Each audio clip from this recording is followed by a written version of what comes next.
Today in history. Okay, it's time for our daily journey to the past.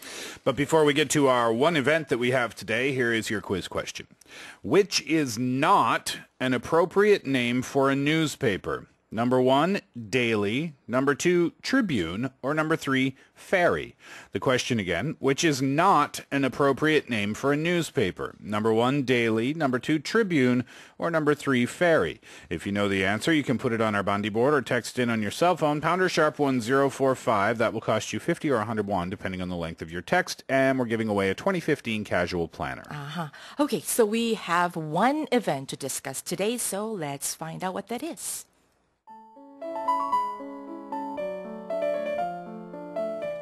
Today in history. In 1881, the Los Angeles Times was first published. 1881년 12월 4일 LA타임즈의 창간호가 발행된 날입니다. Yeah, pretty cool, huh? We take a look back at the first publication of the LA Times. The daily hit the stands for the first time on this day in 1881, and it was originally named Los Angeles Daily Times. But contrary to that name, it wasn't published on Mondays. I see. Well, the LA Times is the first and largest metropolitan newspaper in circulation in the United States. And over the years, it has won over 40 Pulitzer Prizes for its reporting, including Jack Nelson's coverage of the 1960 Watergate scandal. That was the LA Times.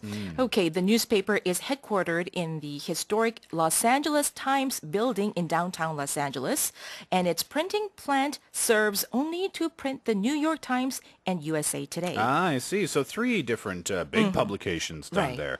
Well, it follows in a long line of iconic and respected newspapers with the English-speaking world with Times in its name. Among them, there's the Times of London, the New York Times, and the Times of India, which are all top newspapers in their respective countries. The first newspaper in the world to use Times in their titles was the Times, actually, as it was called, a British daily newspaper originally named the Daily Universal Register, which changed its name to The Times in 1788 and has been lending its name to papers all over the world. Well, moreover, according to the Merriam-Webster's dictionary, the word time is defined as the point or period when something occurs, which explains why Times is so commonly featured in the name of newspapers, as they seek to capture all of the happenings and occurrences in a specific world or period. Right, yeah. Times, Daily. How about a newspaper called the Daily Times Today Weekly? That's not daily. That's contradicting. Daily and weekly together. I need to work on that, apparently. It's okay. I do that all the time. Yeah. All right, well, that was a brief Today in History. Before we wrap it up, though, here's the answer to the quiz question, which is not an appropriate name for a newspaper. And the answer, number 3, Ferry. Ferry. That's it for Today in History. We'll be back tomorrow with more from the past.